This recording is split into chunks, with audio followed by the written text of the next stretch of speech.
Hello, everyone, and welcome to Insight with Beyond the Headlines and Political Tours. A week before the killing of George Floyd in Minneapolis by a white police officer, two people were taking a walk in New York's Central Park. One was Amy Cooper, an investment banker who was walking her dog. The other was Christian Cooper, unrelated to her, and an editor of a medical magazine. He was bird watching in the same area of the park called the Ramble. Christian asked Amy to put her dog on a lead, and an argument ensued. Christian Cooper recorded it on his mobile phone. It's worth watching the video now because it says so much about US race relations. Would you please stop? Sir, I'm asking you to stop. Please don't come close to me. Sir, I'm asking you to stop recording me. Please don't come close to me. Please take your phone off. Please don't come close to And I'm me. taking a picture and calling the cops. Please call the cops. Please call the cops. I'm going to tell them there's an African-American man threatening my life. Please tell them whatever you like. Excuse me?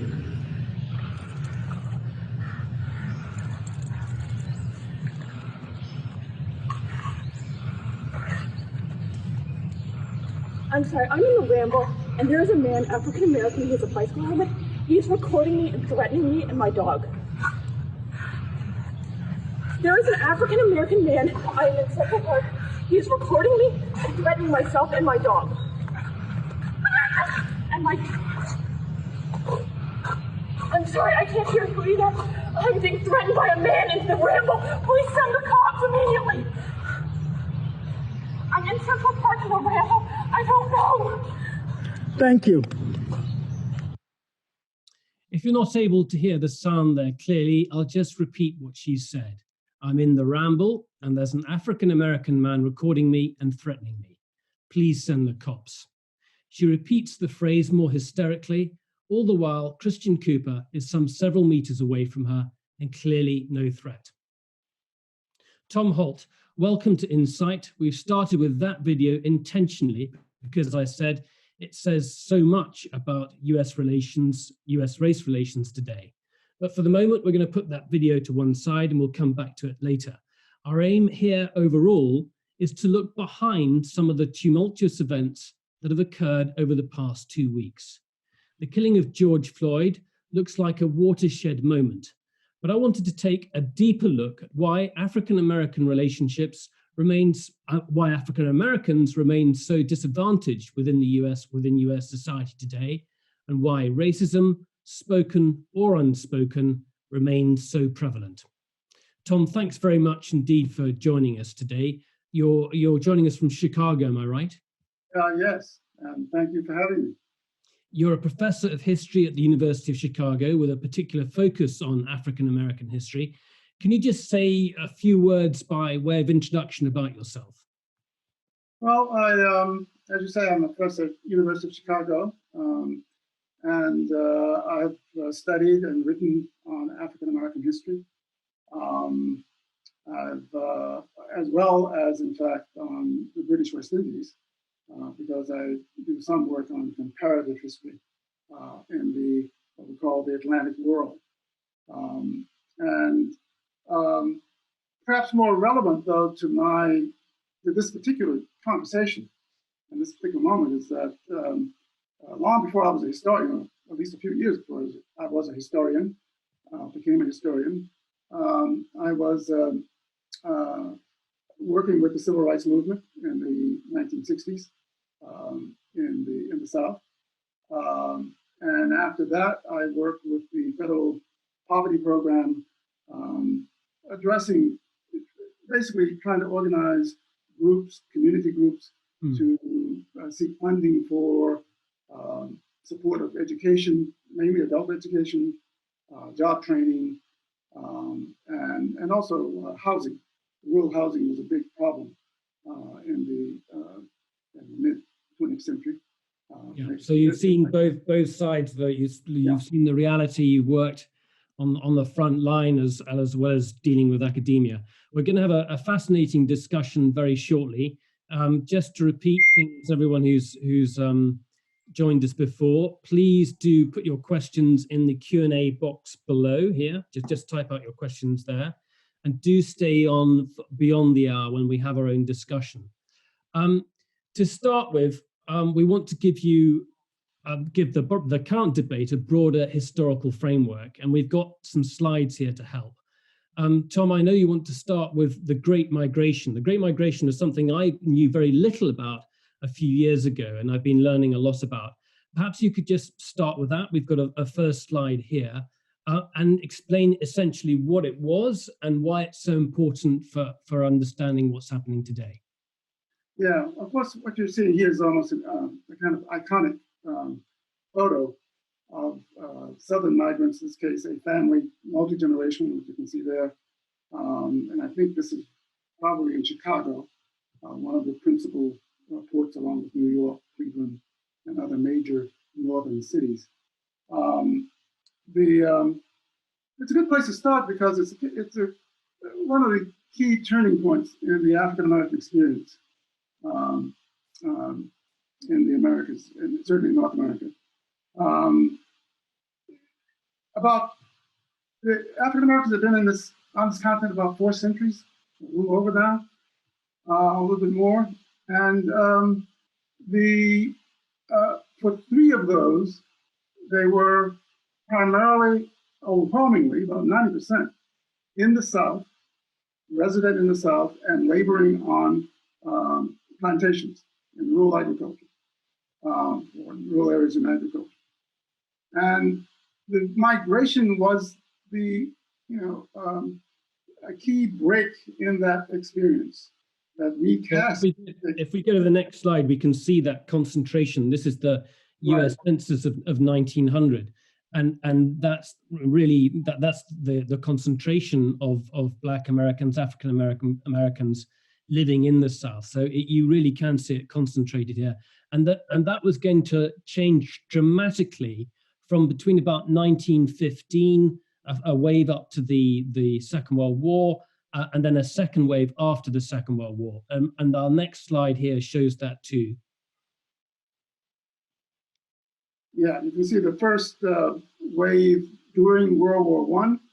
So that was a key break because of the need with the cutoff of immigration from Europe, the need during the war, the need to replenish the labor supply for industries that were, of course, booming because they were supplying war material for the Allies in that war. And the second wave you see there is really from the second phase of the migration, which was sparked by World War II. Basically, the same kinds of root causes, and that one went to the West, where there was a lot of war-based industries in places like California, for example, as well as other opportunities. And so those two constitute really a ordering of the demographics, racial demographics of the United States. So that by 1970, the population is more heavily in these other regions, north and west, than it is in the south. Yeah, well, let's go to the next slide where we see some of the concentrations there. And this is the point about this, I guess, is this is a significant, this is a colossal change for US history, I mean, politics, economics, and represents also there's conflict that comes with this huge change. Right. Yeah, I think some of the racial violence that comes out of World War I and out of World War II is what you might say a precursor or very similar in some ways to what we're seeing today. And we'll get into that a bit more later. I think one of the things I'll point out in this particular slide, in the first one, and I'm not sure whether the color coding is sufficient, but obviously there's a great movement toward the north. But there's also a movement toward southern cities like Birmingham and Memphis and Atlanta, which maybe if you know American geography, you could sort of figure out where they are. But some of the grayish or lightish colored areas are areas in which there was also a considerable growth in urban populations in the South. So it's not simply that it's an interregional migration, but it's a movement from rural to urban areas, South and North. And that sets the stage for many of the developments that economic, social, conflict-wise that will develop in the coming years. Yeah.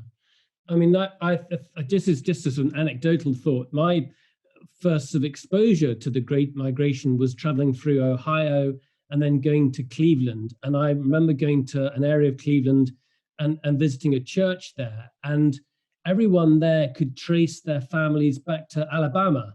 And I was amazed. And also they all had the same accents as well.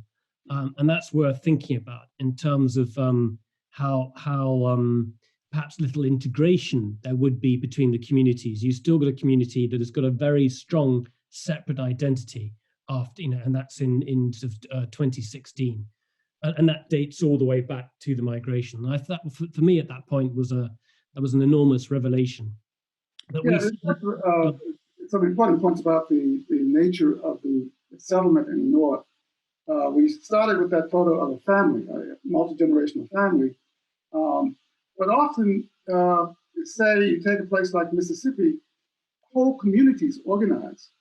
I mean, they collected money collectively among themselves to get tickets, and they settled in, say, a place like Chicago, in pretty much the same areas, and they would start businesses or stores, churches, etc., that drew on basically the population from a particular area, say, of Mississippi or of Alabama or Tennessee. So obviously there'd be more mixture later on, but it was like, it's not unlike some of the European immigrants, like places like Minnesota, say, who cluster in particular places, or in New York, are famous for that. And so that was a pattern which has repercussions in terms of the nature of social life, the nature of interactions, and the nature of political life. And very shortly, we're going to see the separate development between those Black communities and the more established the white communities there as well. So this is 1942. This is Detroit. It's a neighborhood. I've forgotten the name of the neighborhood, but clearly there are African Americans moving into their community, and they don't want it. Or even moving in on the edges of it, and so they are, drawing the boundaries. And of course, Detroit was infamous for a race riot that occurred in Detroit in the following year, 1943. Really quite vicious riot. But there have been conflicts around housing dating back to the very first migration, and more often than not, was a violent conflict. With mobs trying to basically run people out of communities.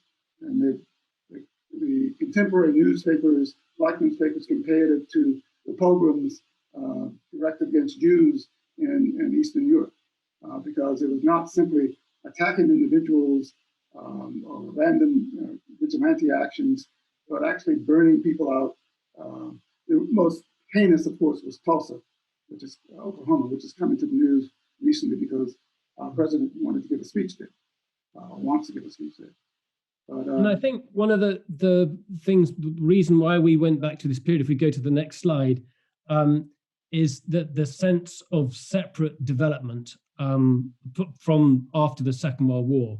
And obviously there are Black Americans, African Americans who fought in the Second World War, and there's this expectation that they should have the same rights once they come home.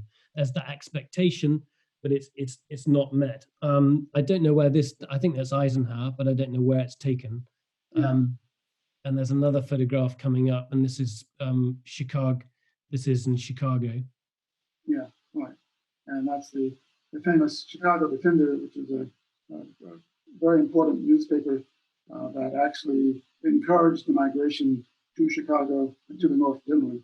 And it had the good fortune of being able to give papers to Pullman porters who worked on the railroads and therefore could distribute it throughout the South. That's it. But the thing about the war, the two wars, in fact, is that the kind of double face or double edge. There are moments of opportunity, as evidenced by the migration and employment in industries that blacks have not been employed in before, but also moments of often in each of those wars, intense racial conflict and violence. Each of them saw waves of riots through scores of cities, and some of the more famous being Chicago in 1919, but many other places, as well as in World War II.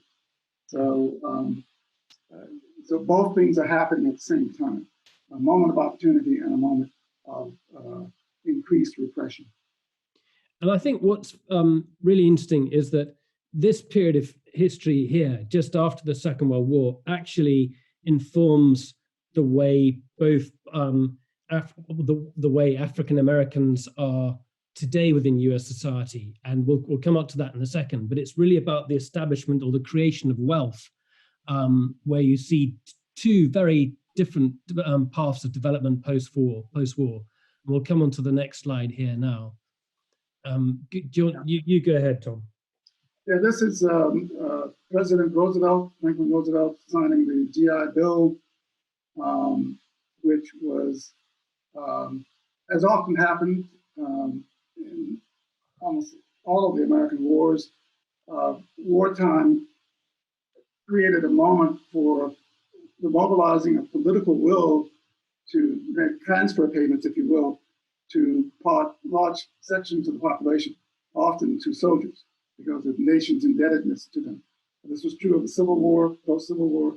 It's true of course, especially of this World War II, when the GI Bill provided subsidies for housing, for example, for education. So the great expansion of American universities and colleges comes out of this period. And Black people benefited to some extent from that. My father, for example, had funding for his training as a barber through the GI Bill. But of course, they were also discriminated against as well, and they got much less of that largesse than did white soldiers. So it's again a double-edged progress on one side and regression on the other. So we see that in the next few slides as well now, and this is with the establishment of suburbs, huge, massive suburban development. So as you have African Americans coming into the cities, and there's a demand for them in factories after the war, there's then a creation of suburban developments and new, cheap, affordable housing. But the cheap, affordable housing, such as Levittown here, Levittown is one of a series of housing developments. They had this is very famous, excluded African Americans. Right, and that had tremendous effects. Well, there are 2 points to be made on that. First, that the housing is possible again because of a change in government policy and ideology, where subsidies can be made and low interest rates through government programs. And that actually begins in the 1930s with the New Deal administration. But it's accelerated with things like the GI Bill and other policies during the post-war period. And Levitt himself, who we're going to see on the front cover of Time magazine in a second, was explicit about not having blacks in his neighborhood and not allowing them into his properties. I think that'll come up on the next slide. Here he is there on the front of Time magazine.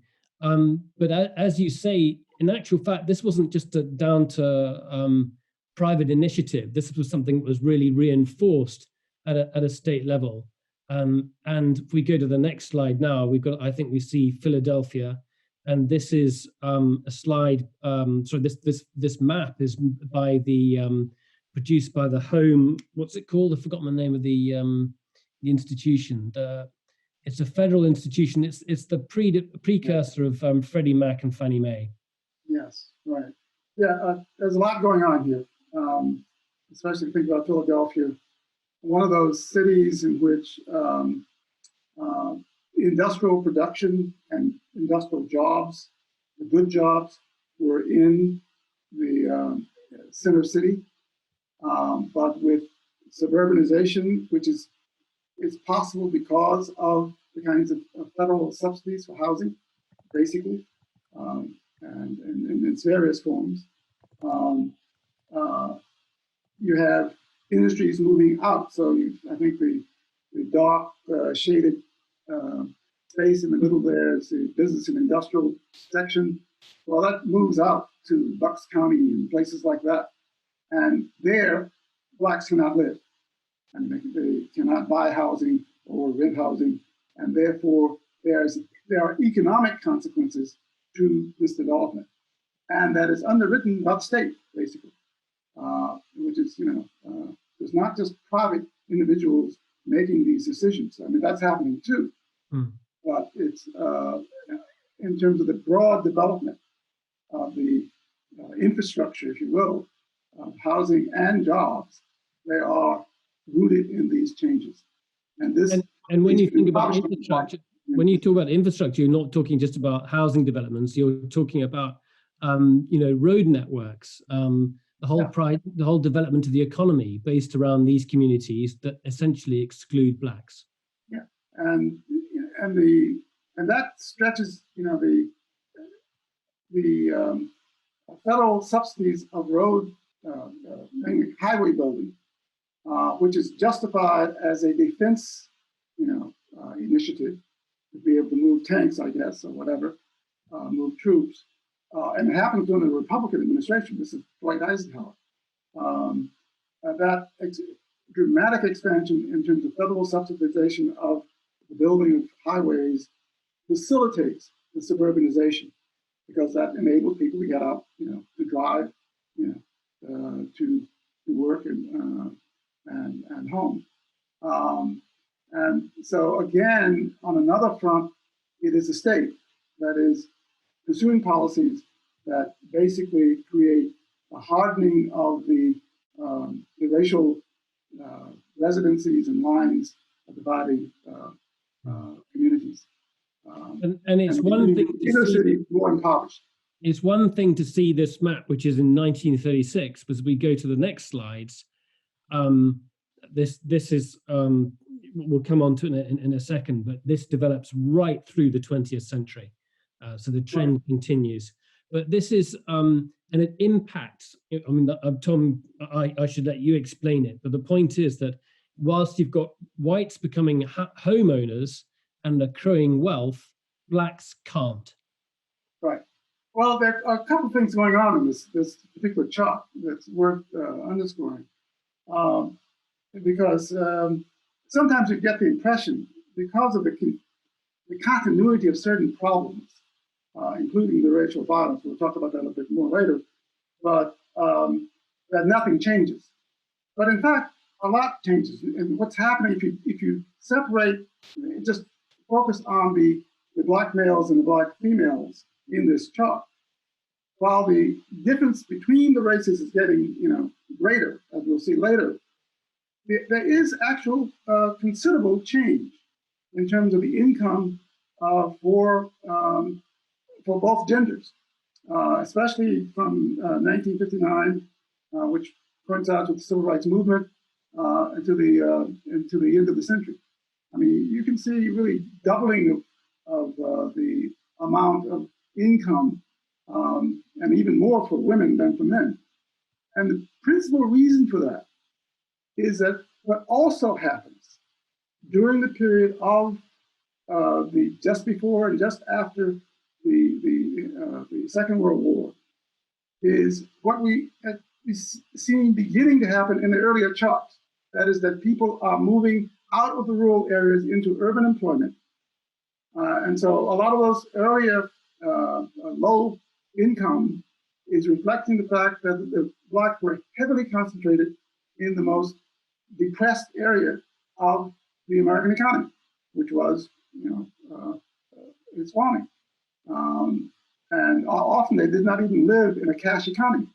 They would receive shares, they would receive it in-kind goods as their pay.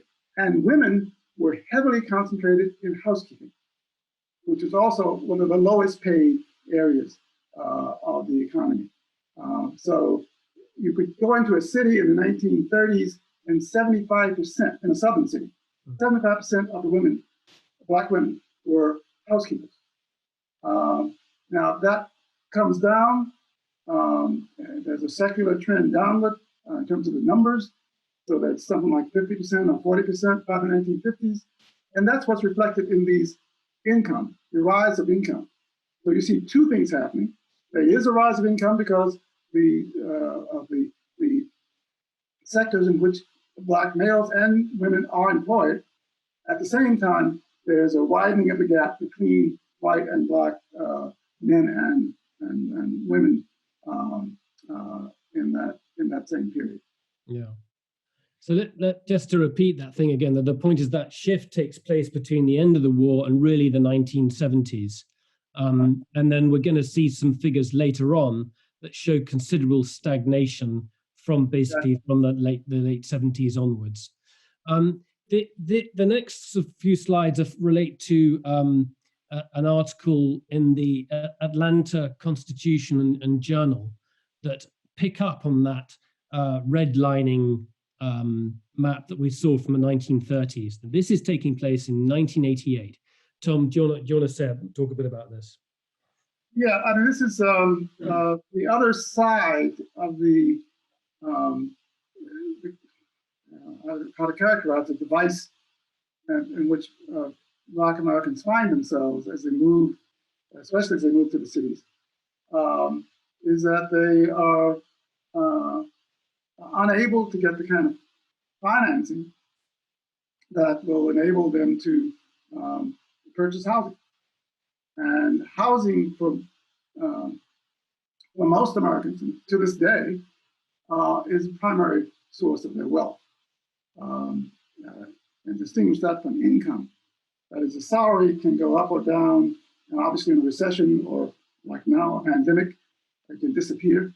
But the property ownership gives at least some anchoring for a family and a community. Property is what you can borrow on to pay for your child's education, for example. And so, as well as many other things. And so that difference has a profound effect on the viability of family income and of communities. And what you're seeing in this chart is that the darkened areas there, people simply cannot get the funding.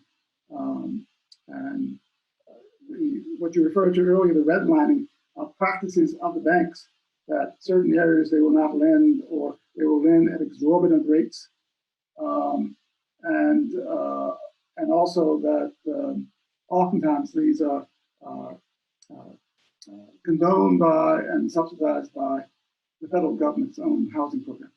Yeah, let's go to the next slide where we see an example of that. And this man called James Fletcher, as the caption here says, needed $5,000 to fix his roof. The bank turned him down, and when he did find a company, the loan cost him $30,722. So a substantial amount of money. The four articles, they won the Pulitzer Prize for the paper, and they also included an example of Atlanta's leading Black politician who could raise money from the banks for his own election campaign, but when it came to getting a loan for his own house, was denied because his house was in the same area. So if he couldn't get a loan, who was going to get a loan? And this is the late 80s, and it's taken a very long time for those approaches to change. Let's go on to the next slide. Yes, this is dealing with a bit of humor. I guess it's from the Atlanta Constitution, where the loan officer is pictured as a Klansman, which on some level, seems to, I guess, personalize it, that it's the individual racism of the particular loan officer. But in fact, as we've seen, it's actually built into the structure. It's built into the structure not only by individual private enterprise, but by the government itself, the state itself, and its policies. So that, I think that's really fascinating. So the cartoon, I mean, makes a very interesting point. It shows prejudice, but really the racism is far more profound and subtle at the same time. Yeah. And that's, I think, it is a theme that I think is very important to reflect on in this period. Whether we're talking about the person who killed George Floyd or the Amy Coopers, that it's that behind their actions and their attitudes are structural conditions, and that are historic, and that have multi-generational effects, and that's what we're dealing with. It's structural as well as societal. That's your right. Argument, I think. Let's go on. So we're now. This is a series of graphs from the Washington Post that was just published last week, and this shows you where we are today. So the point that we've run through this slide to give a sense of history, but also perspective on how wealth has failed to be accrued by African Americans, and how those policies have affected people, blacks within the United States. And all these slides now are graphs that look at what the current financial situation is for African Americans. Tom, do you want to explain what this one says? Well, this is in this case, they're talking about income, median income of whites and Hispanics and Black Americans, and one can easily see the relative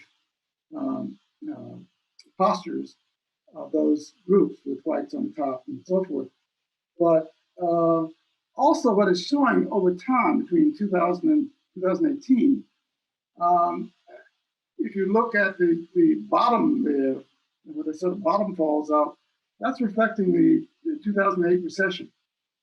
And so the point that, again, that I mentioned earlier, there's always, an up and down in terms of the economy, in terms of recessions and regressions and so forth. And the issue, though, is who is able to weather those moments. And as we know now, with all the discussion, since 2008, that Black Americans were less able to weather that crisis than were other groups, particularly white Americans. Let's go through the next slide here. Again, that this one shows us a similar thing with in employment, the ups and downs. But I think your overall point is about being able to having that cushion. If you've got that generational wealth that's been built up, or in terms of assets, you can get through these rough periods. That point, but also reflected here too, I think, as we mentioned, is a change in the nature of the, actually the world economy, but particularly the American economy. When we look back at the Great Migration, people were coming out of the rural South into urban areas to get basically industrial jobs. Whether that was in Birmingham, and Birmingham had a steel industry and iron industry, whether that was in Pittsburgh, or whether that was in Chicago and meat packing and so forth and so on. And those jobs, as we all know at this point, have shrunk dramatically. And so the nature of the employment is itself less stable and dependable than it was in that earlier moment. And that has, a tremendous effect as well in terms of the well-being and the stability of individuals, families, and communities. And so that trough there undoubtedly doesn't have a date, but probably is related to one of the downturns in the economy, in which many people are no longer a part of the sort of formal economy. They're, doing gigs, as they call it, the gig economy. And that's entirely different than the early part of the century. And it creates problems that have not really been addressed to this day. Okay, let's go to the next one. We've got to move through these ones relatively quickly in order to get to our questions as well. That's a crucial thing here, that the wealth we're looking at between, we talked about that increase of wealth post the Second World War, increase of incomes after the Second World War, but really how stagnant the situation is, if you compare it back with the late 60s there. Right. Yeah, it's basically the same, as you said, the same pattern is being reflected there in terms of post-civil rights. There was a increase, and then with things like the oil crisis and other economic downturns leading to the present day. Yeah. Okay, let's go to the next one. And this is what I referred to earlier in terms of the source of the wealth for most, ordinary people, Americans, is their housing, which is something encouraged, distinct policy decision and with investment by the state from the 1930s on, and it's obviously has favored white Americans more than black Americans. Okay, let's go to the next slide as well. That's to say, it's another way of showing it. And what this shows is that it doesn't getting more education doesn't solve the inequality. Yeah, that's pretty stark. It's pretty stark. They have more income, but it's not the same. Yeah. Okay. Next slide. And here I think that reflects both social policies in terms of the kinds of support for education. I mean, somebody of my generation, I was able to go to college because of government investment, because of the Sputnik and the arms race with Russia back in the 1950s, 1960s. But over time, there's been much less of that kind of investment, and the blacks have suffered from that most of all. And just to explain that, those percentages are of, as it says at the top, if you that would be, if you look at the end of 2010, that would be about 20% of those black students who've entered college graduating within 6 years. And often that is, the issue would be economic. I mean, that's the ability to sustain the support until they finish. Okay, so a pretty stark picture there overall. And again, this is cash in hand. I think we're going to move on to the next slide now as well. And this, in a way, this comes full circle, Tom. What are we looking at here? What you're seeing here is the one of the first mass demonstrations, and I think it's full circle too to our current moment in which we are seeing these massive demonstrations around issues of racial violence, police brutality in particular. And this was a demonstration organized by the NAACP in 1917, in the middle of the First World War, in protest of a race riot, as it was called, in East St. Louis, and it involved much like as I was saying before, race riot doesn't quite capture it because it's really attacks on whole communities, the burning out of whole communities. There are really pogroms, much like what's happening decades before, at the end of the 19th century in Eastern Europe. And so these people are protesting that. These are women leading. At one point, they had children in front, dressed in white. The men would be dressed in black. Sometimes they had veterans in the march, driving home the point that people who had fought for the country were now being subject to this violence. And it seems to me that's at the beginning. It's almost exactly a century ago, and in some ways, it's very, I think, telling in terms of our own current. And the next slide here sort of links into that, and this is really something you spent quite a bit of time studying and looking at. W.B. Du Bois was one of the premier activists with the NAACP. He was also one of the premier intellectuals. And he did an analysis, wrote an essay in February, in a book called Darkwater in February of 1920, analyzing what had happened in East St. Louis. And I think his words are relevant to, again, our understanding of both the racial history, but also its pertinence to how we think about these problems today. Let's bring that quote up, just that's the next slide here. Yeah, this is pull this quote from Darkwater, in which he's saying that it kind of explained what was happening with these mobs, white mobs attacking black communities and burning out black communities.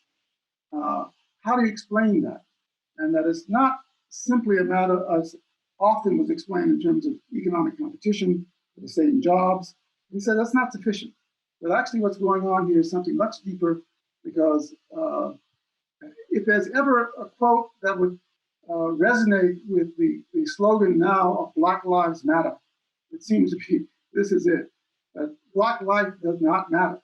And it doesn't matter because of all the institutions in the society that have denigrated and brought down Black Americans.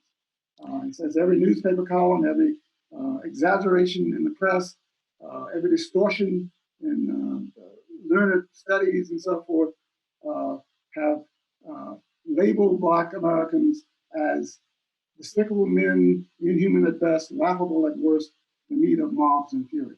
And these are really fierce words, and I think it's has some resonance with certainly my reaction as I look at the videos of some of the recent events that you began this session with, because there's something over the top in some ways that's going on here that is not quite explained by more explanations that rely upon a kind of rational action of people, as opposed to there being, in fact, as he's saying here, really conditioned by all of these institutions that presumably are non-racial, that are neutral, like newspapers and media, but in fact are creating an image of Black Americans that makes them disposable. Yeah. Please, I'd like everyone to put their questions in the box below. So if you see the Q&A box, please start writing your questions in there. We'll go to the next slide, which is, of course, George Floyd, which is a pretty shocking photo. That I found the discussion absolutely fascinating, Tom, and I think it's really important in that it gives you a much broader context of understanding, racism and race relations. And the focus often is on the civil rights movement, very necessarily, in terms of if you address issues of rights, access to education, the right to employment, and trying to sort of tackle prejudice, face-to-face prejudice, you'll solve the problem. But really, what you're saying is that's not it. It's so much more profound than that. It's so much more far-reaching. It's so much deeper on many levels. Absolutely. I mean, basically, we've created over the course of a century institutions, practices, and the ideas that arise from those, the messages that arise from those that account for people like an Amy Cooper, like Derek Chauvin, and others. So it's not enough to think it's a matter of a few bad apples, individuals who have gone astray. It is a society that produces those individuals and the possibility for those kinds of atrocious acts. So we played the video at the beginning with Amy Cooper. This is a woman who contributes to the Democratic Party. She's from the Upper West Side of New York. We obviously don't know her, but the sense is that she's liberal and highly educated, yet she crosses this line in a way that is profoundly shocking. How do you explain that? Well, I'm not saying I'm equipped to explain that per se in terms of that particular individual, but certainly what the kind of biography sketch that you just gave suggests that what we're watching here is in some ways not unlike the policeman with his knee on the neck of George Floyd. And he is, very nonchalant. I mean, that's what's most striking about that picture. As if, this is normal. And in some ways, Amy Cooper in Central Park can reach for what seems, the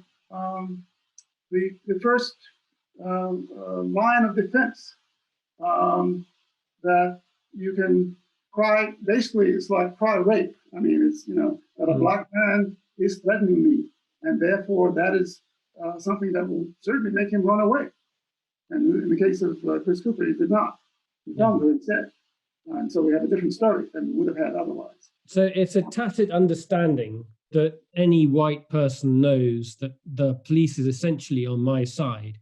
And there's, in terms of a situation of conflict, I know, well, not only a situation of conflict, that they can be used to apply pressure on you. There's a sort of weapon in there. And so my point is that to arrive at that kind of, I might call it sensibility, or certainly sense, it has to be coming out of a society that underscores and underwrites that. I mean, it's not something that when I look at that, it reminds me of the Emmett Till, which was during my coming of age, Emmett Till murder in Mississippi in 1955. That simply charging this young 14-year-old boy with having stepped over the line will, it's something that one can always pull out and use to discipline. And in that case, the woman involved there didn't necessarily want him to be lynched, but she wanted him to be controlled and disciplined. And this is exactly what's happening with Amy Cooper, that she can reach for that. She knows if she calls the police that he is going to be in the vulnerable position. And as we've seen, could very well end up losing his life. She didn't necessarily think about that, but that's built into a structure of race relations. And it's not simply that, it can't be reduced simply to the errors or the hatred or the prejudices of an individual. Because in some ways, one could survive that. One could deal with an individual being prejudiced. But when a whole society creates and recreates reproduces this set of relationships, that is what has to be addressed. Yeah, it's a tacit understanding. We all understand what is involved in that phone call. We all understand what that phone call means, and that is a recognition of how authority works or how society works. We've got some good questions coming up, so if we could open up David Jarvis's microphone and then Andy Mendes, we'll take some questions directly. So David, if you're there, your microphone is just going to be opened just now. So David, do you want to go ahead and ask your question? And then we've got Andy Mendes. Please do write your questions down as we're going, and we'll try and take all of your questions as many questions as we can. So David, go ahead and ask your question. Professor Holt, you're really telling a story about state-sponsored racism. And in that context, have you personally studied the effects of municipal tax foreclosure on the loss of real estate assets by African American communities in our American cities? No, I have not. I have a colleague actually who has been doing that kind of study, and but I'm not. I won't claim to have any expertise in terms of how that actually has transpired. But it fits with the more general the description that I've tried to convey here of how the state is involved, but also the very structures of our institutional structures, can reproduce racial difference. And Tom, what's the name of your colleague? So if David wanted to look up that work, who was it who wrote that? It's Deskin Jenkins. That's DESKINJENKINS. Okay, if you let me have the details, I'll send those out. He has a book coming out. I think he studied mainly San Francisco and its real estate market, but it's very very profound. His analysis along the lines that the questioner just posed. Okay, David, do stay online because we'd love to come back to you a bit in a moment for your thoughts as well. Andy Mendes, you've got a question. Andy, do you want to go ahead? Andy, you're going to need to open your microphone as well. So just check your microphone's open, Andy. Give you a second. Hello. There you go, Andy, go on. Seems to be happy. Yeah, it's a sublime to the ridiculous question after the last one.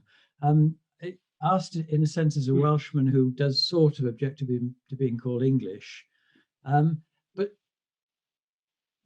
you switched in the beginning, especially you, Nick, quite liberally between Black and African American. And I'd be interested in the experted view for a very non-expert person as to whether African American means something different from Black, or is it just the latest movement away from Mark Twain and Huckleberry Finn through? Are they really different, or is it just alternatives? And then Andy, I know you've got a follow-up question which is different, so we'll come back for your next question after. Okay. But Tom, go ahead. Okay, I'll try to be brief on that. There's a long history of the nomenclature and the preferred nomenclature. I mean, beginning from the 18th century to the present. As to the specifics of that, the words are used basically interchangeably at this point. One of the motivations for them, and this was really from, you can find African American in the 19th century, but it's during the 1960s, 70s that it became a popular term. And the reason for it was to make African Americans parallel to other nationalities. Because we talk about Italian Americans, Irish Americans, et cetera, et cetera. And therefore, why not African Americans, especially since it was a moment in which we had significant immigration of African descended peoples from other places, especially from Africa itself, in fact. Yeah. It's quite a significant number in Chicago, but also from the Caribbean and so forth.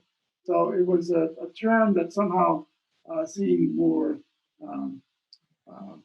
to recognize the nationality content, if you will, or origin, as opposed to the racial. Whether that works or not is another question. It's debatable. And Black actually was, as often happens with many groups, the adoption of a term that was, in some sense, considered an insult. The generation before mine, for example, would not want to be called Black. They preferred to be called colored. But during the Civil Rights Movement, people, young people primarily, wanted to adopt Black as their designation. It's sort of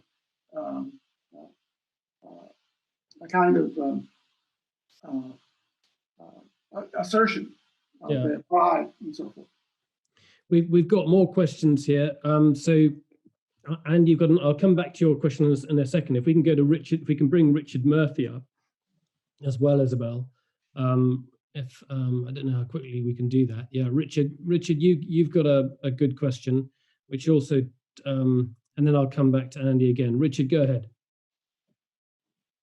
You need to unplug. You need to open your microphone. Yes, I am. Hopefully, I'm unmuted and you can hear me. I mean, it was a question around. Does the response that we've seen to all of this, particularly of a younger generation, and that's across all groups, give any reason for hope? And how different is it from the 60s, or actually is it the same cycle? Well, see, Tom, the question for me there is, adding to that, is I find, well, there's this huge sense of anger and upswelling, but the actual, the questions that are being addressed don't seem to be, well, I don't know what the questions are. They're really focused on police brutality at the moment, and they don't seem to go beyond that.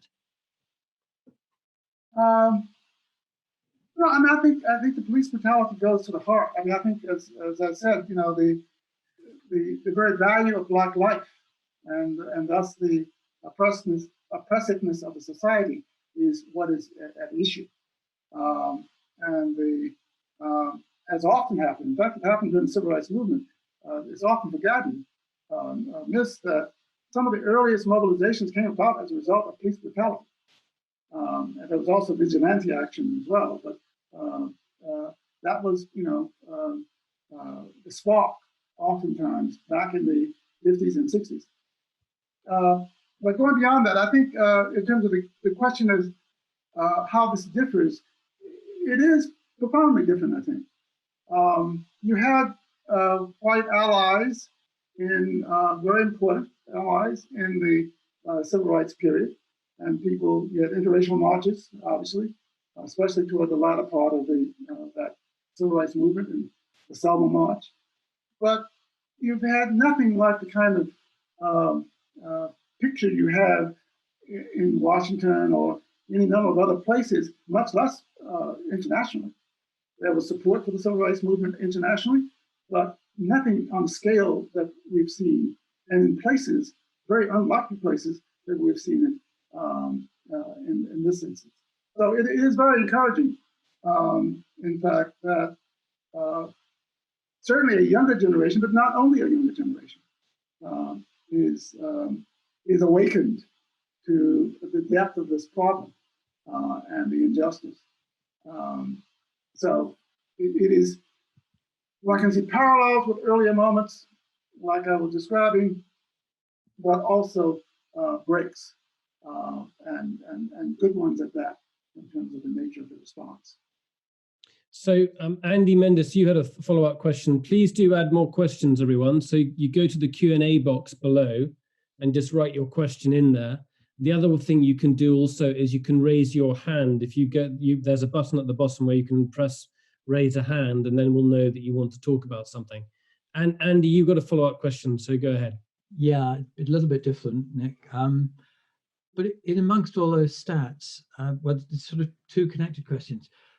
Obviously, there was the Obama years, and apart from seeing maybe a slight, or significant downtick when Obama left office, which it looked like it was in the last 3 or 4 years, I'm naming no names here, that there's been a widening, but there didn't seem to be much significant difference in the curves during Obama. And that seems, I'd be interested in your view as to whether Obama being Black, albeit half Kenyan and half whatever, whether that made any either temporary or lasting difference. And I guess my bonus question, if you like, is The other big difference, which you haven't talked about, would maybe take me back to Hillary Clinton, which says, is there a bigger problem between male and female in terms of income and standing in the States, almost than there is between black and white?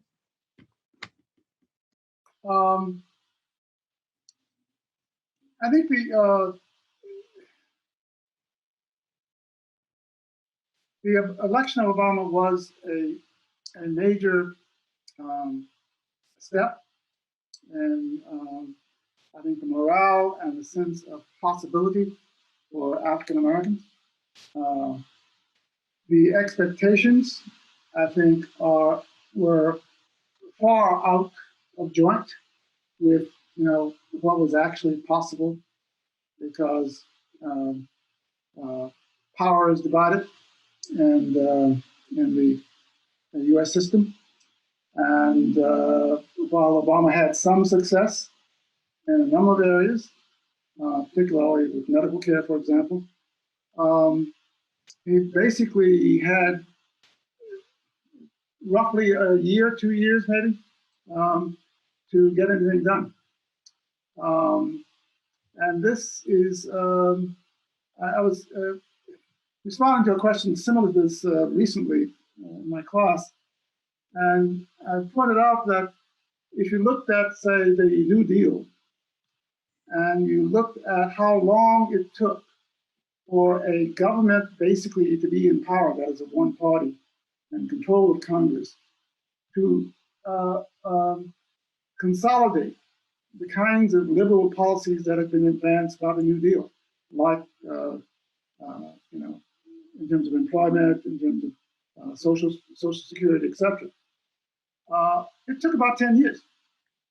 And if you'd had, a shorter period, it would have been, especially with divided government, it would not have happened quite clearly. I mean, anybody studying that period. So there's a realism in terms of what you can achieve within the particular dispositions of power and divisions of power within the governmental structure. And of course, there was also a very strong reaction, as you know, in civil society to push back against any reforms that were made. So you can't see one person coming in and being whatever their color and being a savior to that extent. There need to be much more deeper changes in order to make those kinds of changes. Yeah. Just a quick follow. I mean, that's a sort of an economic answer in a sense.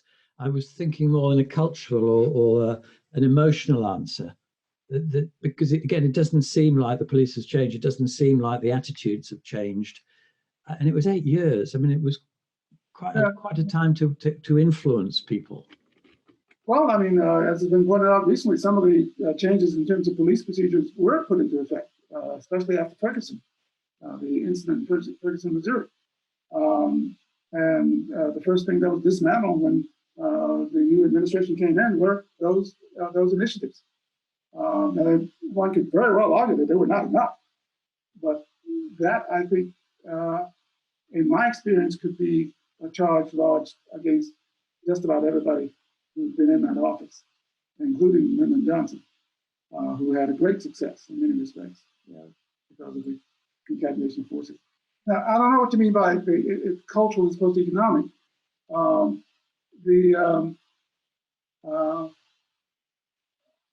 I mean, what followed Obama's administration, of course, has been the one we currently have. So the demoralization and so forth, I think, is of this last 3 years. Well, I would love to hear some contributions. We've got people, obviously, in Australia listening to Tom. We've also got people in the States, and I'd love to get people in the States just to give their view, just to sort of follow up on how big an impact you think the current protests are having. Do you feel that this is a seminal shift in US politics? Do you think this is going to inform the upcoming elections? These are all questions that I'd love to hear from everyone who's listening in at the moment. Tom, I'll come back to you again on that last one about the US elections if you think there's a shift. But first of all, let's get Louise Tarrant up. Louise is in Australia. And that sort of fits in definitely into some of the questions being asked at the moment. Isabel, are we able to get Louise Tarrant up? If we can't, yeah, I think we might be able to get, yeah, Louise, you should be able to get your microphone on now. Yeah, go ahead, Louise. Oh, hi, thanks.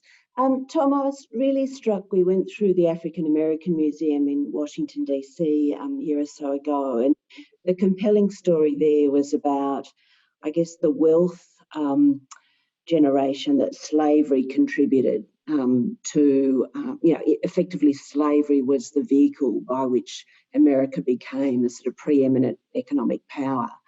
And so sort of the economic dislocation for African Americans is just so much more stark given that context. And you talk about the focus now is on the value of Black lives, but is there a sort of, we saw it in the Green New Deal discussions, but is there a sort of a greater clamour for some sort of economic redress? Whether, like reparations is perhaps not the right terms, but it's not just about policing, it's not just about sort of societal controls, it's that really deep economic control that's at the heart of this, isn't it? Yeah. Thanks for bringing that up, because I meant to mention it myself, that the first few centuries of American history, much of the wealth of the nation was created, especially by the early 19th century, with the cotton economy, was created by the labor of African Americans, and that's pretty indisputable. And if you look at something like the exports, the main exports were slave-produced goods, for example. So it's an irony, to say the least, that by the 20th century, you had basically African Americans as laborers dispossessed. Are no longer, in some sense, part of the labor market, or at least in a very low level of that.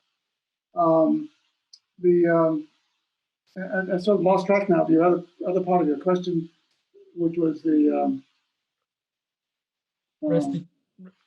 restitution. Was it? It was about right, reparations. Right. Reparations.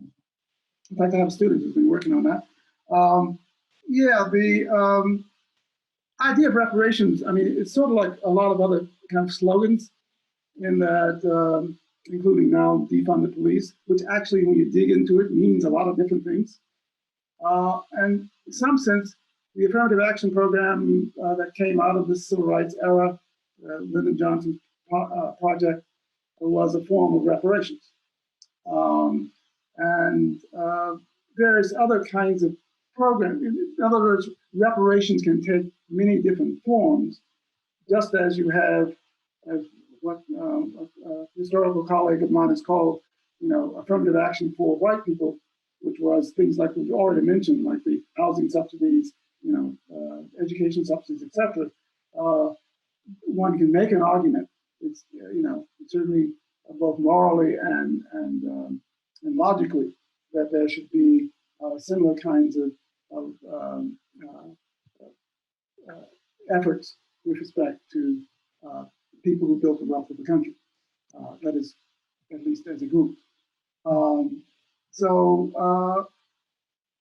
Reparations is I'm not certain, frankly, where that's going to go.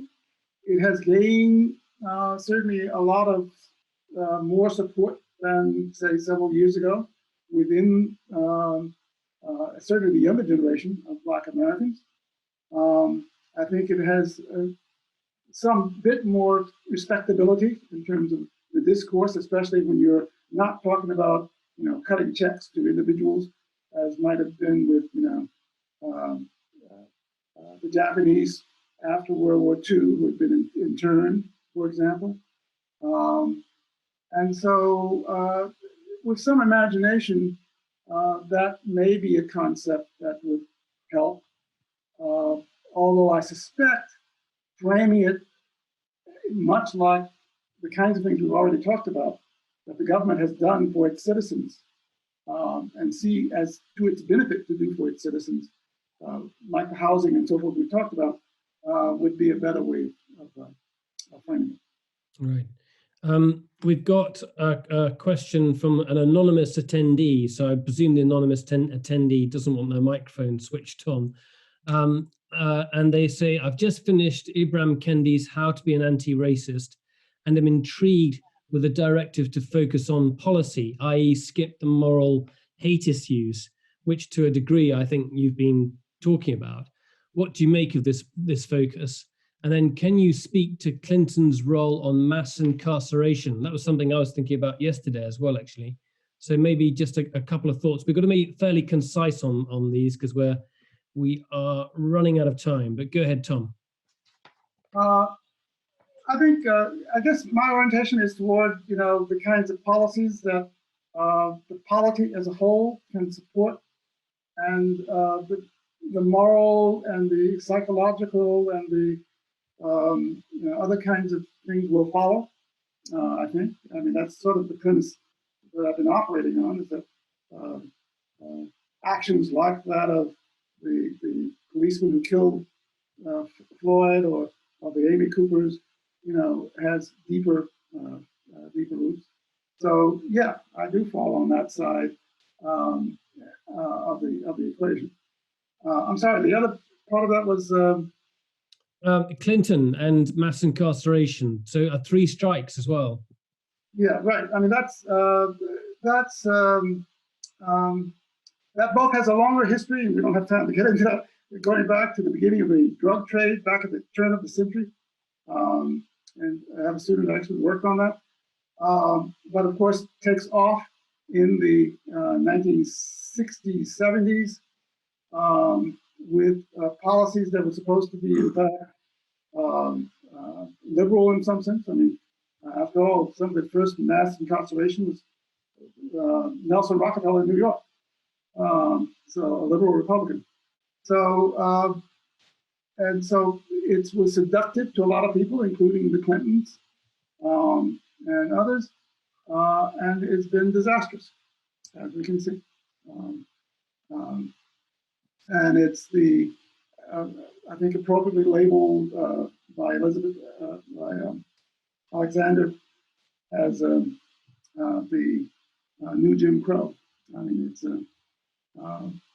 it's just that devastating, not only to individuals, but to communities, families, and so forth. Yeah. Well, Tom, thank you very much. It's been a fascinating discussion.